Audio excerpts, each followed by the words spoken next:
एक स्त्री ने बताया कि भाई भाई में लड़ाई क्यों होती है। नमस्कार दोस्तों, स्वागत है आप सभी दर्शक भाइयों का फिर से हमारे YouTube चैनल दर्पण ज्ञान गंगा में। प्रिय दोस्तों, आज की कहानी, आज की जानकारी आपके लिए बहुत ही ज्ञानवर्धक होने वाली है।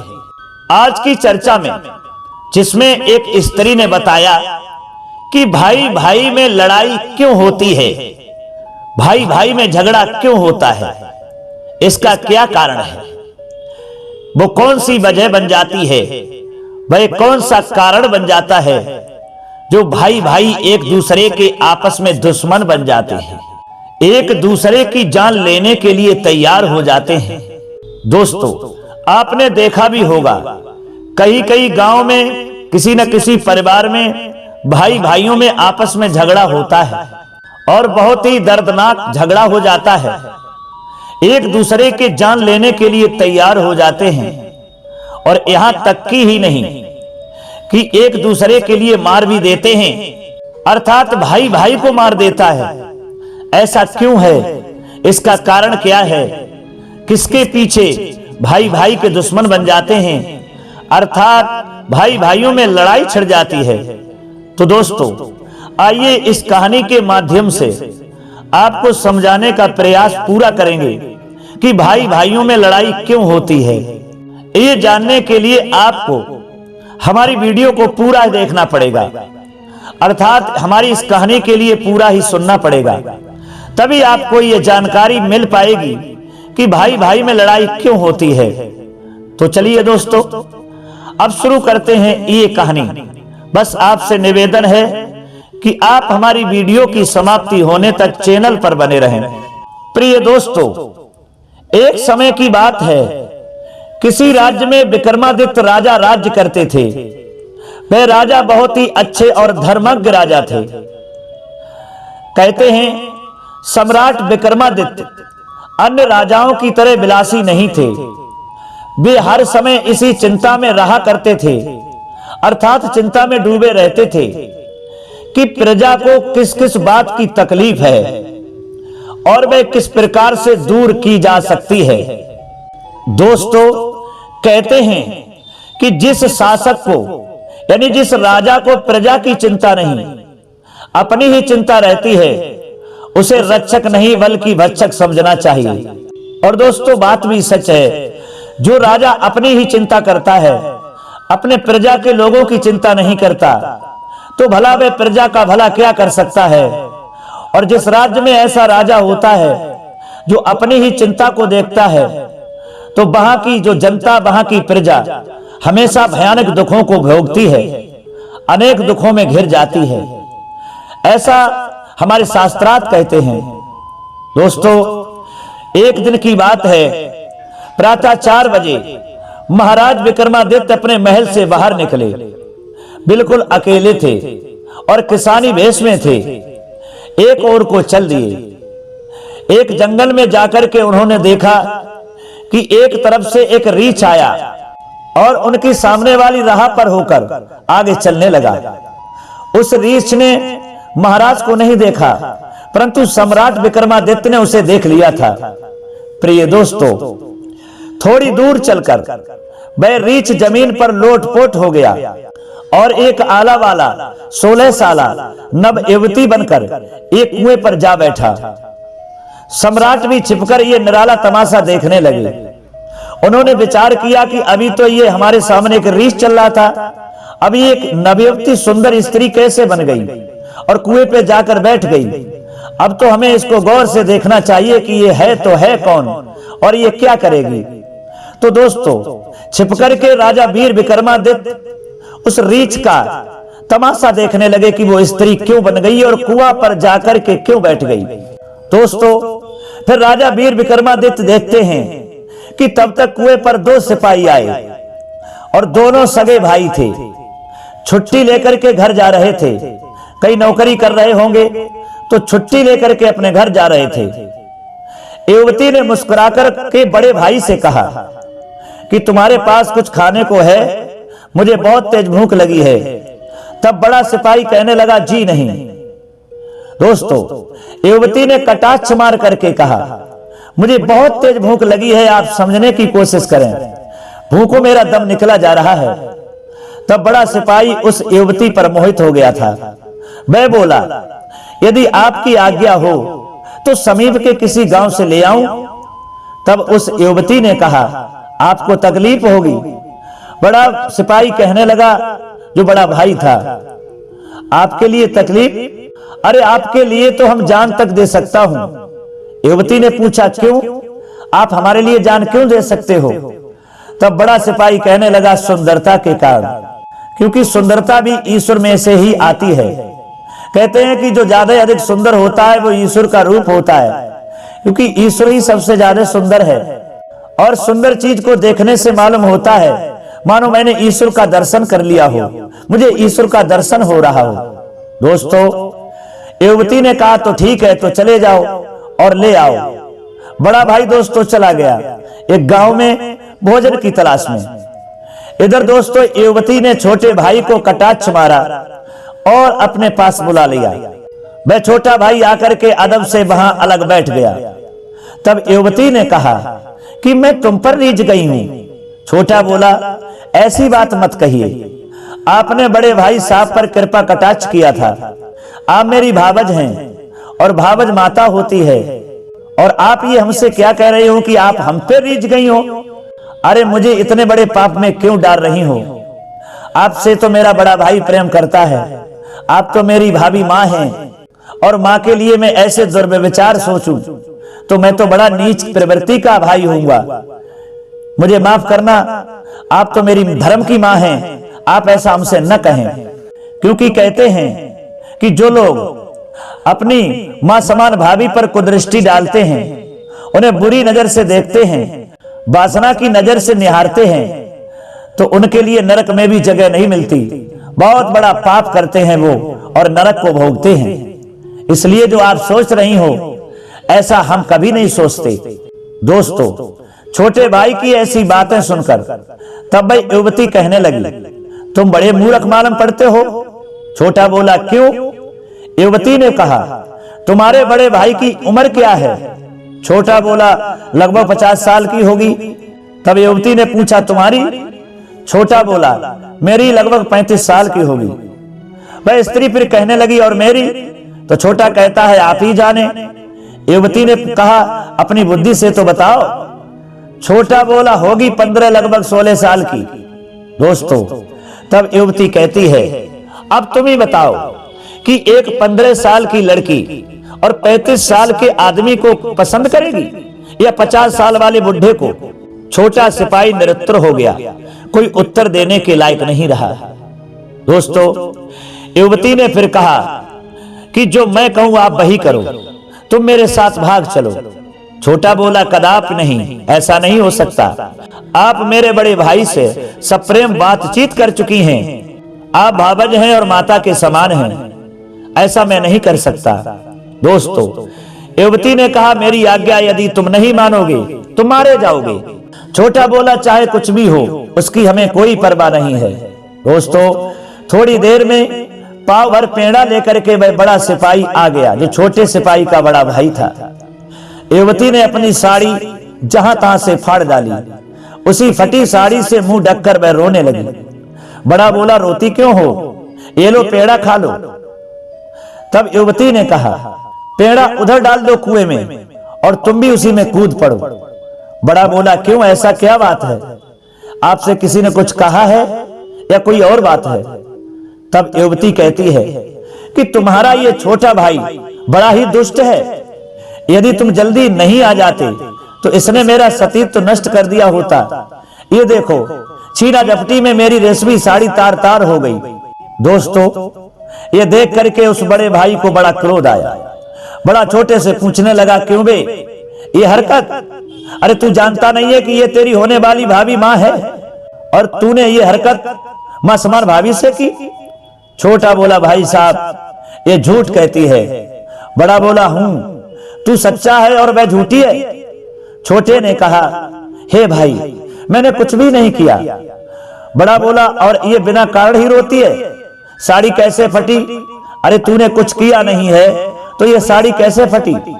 छोटा बोला मैं क्या जानूं। तब बड़े ने कहा बे साले तू बड़ा पाजी है। छोटा बोला देखो गाली मत देना, गाली में विष बसता है। बड़ा बोला चोरी और सीना चोरी, तू भाई नहीं तू दुश्मन है, भाई के नाम पर कलंक है। आज हम तुझे जीवित नहीं छोड़ेंगे, चाहे इस दुनिया के लोग कुछ भी कहें कि एक भाई ने भाई को मार दिया, इसकी हमें कोई परवाह नहीं है। अरे तूने वो काम किया है, तूने वो दुष्टता का परिचय दिया है जो तुझे कभी नहीं देना चाहिए था। तूने अपनी मासूमान भाभी के साथ ऐसा दुर्व्यवहार किया, ऐसी कोशिश की, वो तो हम नहीं आ जाते तो तू तो इज्जत से भी खिलवाड़ कर देता। आज मैं तुझे जीवित नहीं छोड़ेंगे, देखे तुझे कौन बचाएगा। प्रिय दोस्तों, इतना कहकर उसने तलवार म्यान से बाहर निकाली। छोटा भाई तो भी सुशील था, परंतु था कलयुगी ही ना। वह भी आ गया सिपाहीना गर्मी में। उसने देखा कि बेकसूर होने पर भी मेरा भाई एक अनजान और बदचलन औरत के कहने से मुझे धर्मभ्रष्ट समझ रहा है। उसने भी तलवार संभाल ली। प्रिय दोस्तों, दोनों ने पैतरे बदले और चलने लगी तलवार। 5 मिनट में दोनों मर करके गिर गए। एक भाई ने दूसरे को मारा, दूसरे ने उस भाई को मारा। कहने का मतलब है कि इतनी बुरी तरीका से लड़े कि एक दूसरे के दुश्मन बन गए और लड़ते ही लड़ते दोनों भाइयों ने अपने प्राणों की आहुति दे दी। किसके पीछे? एक स्त्री के पीछे। प्रिय दोस्तों, जब दोनों भाई मर गए तब वह युवती जो थी बहुत तेज हंसी और जमीन पर लेट गई और लोट-पोट करके काला सांप बन गई। आगे को चल दी। सम्राट ने प्रण कर लिया कि इस विचित्र जीव की पूरी कारगुजारी मैं अवश्य देखूंगा। अभी ये क्या करेगी? दोस्तों, राजा विक्रमादित्य पीछे छिपकर के लगे हुए हैं और देख रहे हैं कि वह जो रीछ था वो स्त्री बनी। स्त्री बनकर के इसने 2 भाइयों को मरवा दिया। अब ये सांप बनी है, अब आगे क्या करेगी? पीछे पीछे विक्रमादित्य छिपकर के चले जा रहे हैं और इधर वह जो सरप बनी थी स्त्री, आगे चल करके उसके लिए एक नदी मिली। उसमें आ रही थी एक बहुत बड़ी नाव। उसमें बैठे थे 300 आदमी। जब वह नाव बीच धारा में पहुंची, वही काला सांप नदी में कूद पड़ा और नाव की सीध में तैर चला। दोस्तों, कहते हैं कि सांपों का कायदा है कि पानी में सीधे तैरते हैं। शेर, सुअर और सांप ये तीनों धार काटकर सीधे ही चलते हैं। दोस्तों, नाव के पास पहुंचकर सांप चिटका और नाव में जा गिरा। लोगों ने ये तमाशा जो देखा तो सांप की ओर से हटकर दूसरी ओर भागे। 300 आदमी नाव के एक किनारे हो गए। नाव उलट गई, यानी पलट गई। सब डूब करके मर गए। वह सांप फिर लौट आया और जमीन पर लोट मारने लगा। सम्राट ने सोचा अजब लीला है। अब की बार दोस्तों वह एक वृद्ध ज्योतिषी बन गया। सफेद दाढ़ी शोभा दे रही थी, हाथ में पत्रा थी, पैरों में खड़ाऊं, ललाट पर चंदन। सम्राट ने आगे दौड़ करके उसके कदम पकड़ लिए और कहा कि तुम कौन हो? सम्राट ने कहा मैं एक राजा हूं। जवाब दिया आप क्या चाहते हो? सम्राट ने कहा मैं सुबह से आपके पीछे लगा हूं कि जब आप रीछ के रूप में थे, आपने युवती बनकर और सांप बनकर जो जो काम किए वह मैंने देखे हैं। ये आपका चौथा रूप है। आप रीछ बने। रीछ बनने के बाद में उस आदमी को मारा जो वृक्ष पर चढ़ा हुआ था। उसके बाद में आप एक सुंदर युवती बने और सुंदर युवती बनकर के आपने 2 भाइयों को आपस में लड़वा दिया और उन्हें मरवा दिया। वो दोनों मारे गए। ऐसा आपने क्यों किया? उसके बाद आप सांप बने तो आपने सारी नाव को ही पलटवा दिया, वो सब मारे गए। अब ये आपका चौथा रूप है। तो दोस्तों, उसने बताया कि जब मैं स्त्री बनी थी तब मैंने 2 भाइयों का कत्ल करवाया, क्योंकि भाई भाई को इसी तरह से मरवाया जा सकता है। क्योंकि जब तक भाई भाई एक दूसरे के दुश्मन नहीं बनेंगे तब तक वे एक दूसरे को मार नहीं सकते। क्योंकि भाइयों भाइयों का रिश्ता जो होता है बहुत गहरा रिश्ता होता है और इसी उपाय से मैंने उनको मरवा पाया। राजा वीर विक्रमादित्य पूछते हैं तो इसका मतलब भाई भाई में लड़ाई इसीलिए होती है? तब वह कहता है कि हाँ, भाई भाई में झगड़ा इसीलिए होता है क्योंकि या तो जमीन के पीछे या दौलत के पीछे या स्त्री के पीछे। यदि घर में परिवार में यदि भाई भाइयों में झगड़ा होता है तो एक स्त्री के पीछे या किसी जमीन के पीछे या किसी पैसों के या दौलत के पीछे होता है। वैसे झगड़ा नहीं होगा। भाई भाई एक दूसरे को मारते हैं, जान लेते हैं, तो वो स्त्री के पीछे या दौलत के पीछे, बस यही कारण है जो भाई भाई में लड़ाई होती है। राजा वीर विक्रमादित्य पूछते हैं कि बताइए, ये आपका चौथा रूप है, अब किसकी जान लेंगे, इसका क्या कारण है? तब वह कहता है, अच्छा तो तुम क्या पूछते हो? तब सम्राट पूछते हैं कि आप ये बताइए, हैं तो हैं कौन? तब उसने कहा कि तुम इस बवाल में मत पड़ो, अपने रास्ते जाओ। सम्राट ने कहा, नहीं स्वामिन, जब तक आपका परिचय प्राप्त नहीं कर लूंगा तब तक एक डग आगे नहीं धरूंगा। दोस्तों, तब वह कहने लगा, मेरा नाम है महाकाल, मैं गीता में वर्णित उत्कट काल हूं, लोगों के विनाश के काम में लगा रहता हूं। सम्राट ने पूछा, आप जिसे चाहते हैं उसे साफ कर डालते हैं? महाकाल ने कहा, नहीं, मैं स्वतंत्र नहीं हूं, परमात्मा का एक तुच्छ सेवक हूं। परमात्मा सम्राट है, प्रारब्ध प्रधानमंत्री है, मैं एक अधिकारी हूं। प्रधानमंत्री की आज्ञा से मैं मारने योग्य पात्रों को पहचानता हूं। सम्राट ने पूछा, अच्छा महाकाल जी, तो बताइए मेरी मौत कब आएगी? महाकाल ने कहा, यह बताने की सरकारी आज्ञा मुझे नहीं है। तुम अभी बहुत दिनों तक जीवित रहोगे, तुम्हारे द्वारा ईश्वर अनेकों परोपकार के काम कराएंगे, तुम भी ईश्वर अधीन और मैं भी ईश्वर अधीन, अब तुम जाओ। दोस्तों, सम्राट विक्रमादित्य ने फिर पूछा कि फिर भी इतना तो बतला दीजिए कि मेरी मौत कैसे होगी? तब महाकाल ने कहा कि आपकी मौत कोठे पर से गिर करके होगी। जिस दिन तुम रपट पड़ोगे समझ लेना कि बस मौत आ गई है। दोस्तों, सम्राट ने कहा, अब आप किसकी घात में हैं? तब महाकाल ने कहा, तुम्हारे अधिकार से बाहर का प्रश्न है। सम्राट पूछते हैं, आपने रीछ बनकर के क्या किया था? महाकाल ने कहा, एक आदमी एक पेड़ पर चढ़ा लकड़ी काट रहा था, उसको पेड़ पर से गिराने के लिए मैं रीछ बन गया था और पेड़ पर चढ़ गया था, उसे गिराकर मारा था। सम्राट ने पूछा, आप विविध प्रकार के रूप क्यों बनाते हो?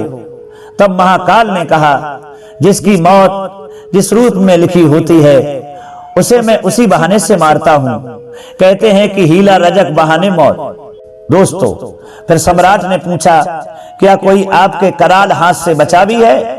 तब महाकाल ने कहा, कोई कोई जोगी बच गए, पार ब्रह्म की ओट और चक्की चलती काल की पड़ी सभी पर चोट।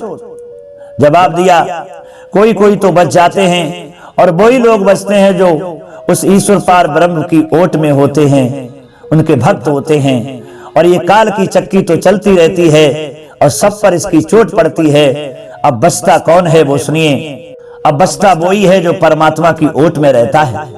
दोस्तों, सम्राट ने कहा, क्या करने से मौत नहीं आती? तब महाकाल कहते हैं कि परमात्मा की शरणागति से मौत नहीं आती। परमात्मा अपने भक्त का काल अपने हाथ में ले लेते हैं, उस पर मेरा अथवा प्रधानमंत्री का कोई अधिकार नहीं रह जाता। सम्राट ने पूछा, आपका ये आज का किस्सा यदि हम किसी को सुनाऊं तो क्या वह सुनेगा? क्या वह हमारी बात को सच मानेगा? क्या सुनकर भी क्या वह कुछ समझ सकेगा? दोस्तों, तब महाकाल कहते हैं कि हे राजन, लोग प्रेम के किस्से लिखते पढ़ते हैं, दिल बहलाव की कहानियां सुनते हैं और जिन कहानियों से दिमाग को खुराक मिलती है उन कहानियों को वे नहीं सुनते। सम्राट कहते हैं, सुनेंगे भी तो उसे गप मानेंगे। महाकाल ने कहा, हाँ आप सुनाओगे ये कहानी तो कहेंगे कि ऐसा हो ही नहीं सकता। सम्राट कहते हैं कि सचमुच ये जगत विचित्रताओं की रंगभूमि है, इस जगत को कोई भी नहीं जानता है, यद्यपि सभी समझते हैं कि वे इस जगत को जानते हैं। महाकाल कहते हैं, ये भी उनकी एक विचित्रता ही समझो। सम्राट ने कहा, मैं आपको प्रणाम करता हूं, अब आप जाइए। आपके दर्शन से मुझे यह उपदेश मिला कि काल और ईश्वर को कभी नहीं भूलना चाहिए। दोस्तों, इतना कहने के बाद वे जो महाकाल थे वहां से आगे के लिए चले जाते हैं, अंतर्ध्यान हो जाते हैं और राजा वीर विक्रमादित्य ये ज्ञान ये उपदेश समझ करके अपने घर चले आते हैं। सोचते हुए जा रहे हैं कि संसार में काल और ईश्वर को किसी भी व्यक्ति को नहीं भूलना चाहिए, क्योंकि ईश्वर साक्षी है और काल के चक्कर में ये इंसान तो बंधा ही है। इस काल चक्कर से कोई नहीं बच सकता, क्योंकि यही ईश्वर का खेल है, यही समय का खेल है। जिस विधि जिस मनुष्य की मृत्यु लिखी होती है, जिस कारण लिखी होती है, काल चक्कर अपना वैसा ही फंदा डालता है और उसी तरह उस प्राणी को ले जाता है जिस तरह से उसकी मृत्यु लिखी होती है। यही समय का खेल है, यही काल चक्र है और यही ईश्वर का विधान है। दोस्तों, इस तरह से राजा वीर विक्रमादित्य जो थे, सोचते सोचते अपने राजधानी में लौट आते हैं। तो दोस्तों, यह थी कहानी राजा वीर विक्रमादित्य की, जिसमें एक स्त्री ने समझाया है कि भाई भाई में लड़ाई क्यों होती है। तो दोस्तों, मैं पहले भी कहानी में बता चुका हूं कि भाई भाई में लड़ाई इसलिए ही होती है, या तो जमीन के पीछे, या धन के पीछे, या स्त्री के पीछे। ये तीन कारण होते हैं और ये तीन वजह होती हैं जिनकी वजह से, जिनके कारण से भाई भाई में लड़ाई हो जाती है, झगड़ा होता है और परिणाम धीरे धीरे यहां तक पहुंच जाता है कि भाई भाई एक दूसरे के लिए मौत का कारण बन जाते हैं, अर्थात एक दूसरे की जान ले लेते हैं। और दोस्तों, ये कहानी सिखाती है कि समय के काल के चक्कर से कोई नहीं बच सकता, इसलिए हर मनुष्य के लिए, काल के लिए और ईश्वर को कभी भूलना नहीं चाहिए। यही कहानी आपके लिए सिखाती है और यही समय का खेल है। तो दोस्तों, कैसी लगी ये कहानी आपको हमारी? हमें उम्मीद है ये कहानी आपको जरूर पसंद आई होगी, जरूर अच्छी लगी होगी। अगर ये कहानी आपको अच्छी लगी है, पसंद आई है, तो कमेंट बॉक्स में जरूर बताना और हमारे चैनल को भी सब्सक्राइब करना, क्योंकि आपका एक सब्सक्राइब हमारे लिए बहुत महत्व रखता है। अब दोस्तों, क्षमा चाहते हैं, पुनः मुलाकात होगी अगली वीडियो में किसी और नई ज्ञान चर्चा में। तब तक के लिए सब्सक्राइबर बंधु एवं दर्शक भाइयों के लिए राधे कृष्णा, ओम नमः शिवाय, नमस्कार।